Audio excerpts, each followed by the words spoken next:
Dubai news one में आप तमाम लोगों को वेलकम करते हैं। जैसा कि आप तमाम लोगों ने थंबनेल के ऊपर भी पढ़ लिया होगा कि आज के दिन बेशुमार गैर मुल्कियों को दुबई से डिपोर्ट कर दिया गया है।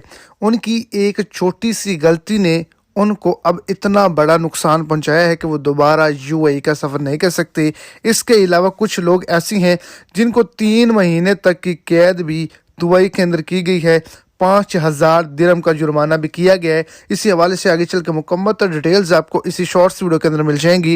वीडियो को एंड तक लाजमी तौर पर देखें ताकि आपको तमाम डिटेल की अच्छे से समझ आ जाए। और अगर इस चैनल पर आप फर्स्ट टाइम है तो लाजमी से चैनल को सब्सक्राइब कर दें, इस वीडियो को लाइक कर दें और अपने दोस्तों तक इसको ज़्यादा से ज़्यादा शेयर करें। दुबई के अंदर या यूएई की किसी भी रियासत के अंदर अगर कोई भी शख्स भीख मांगता है तो उसके लिए कानून है उसको डिपोर्ट कर दिया जाए। और जो उसको भीख देता है ये जानने के बावजूद उसको 3 माह कैद और 5,000 दिरहम का जुर्माना किया जाता है।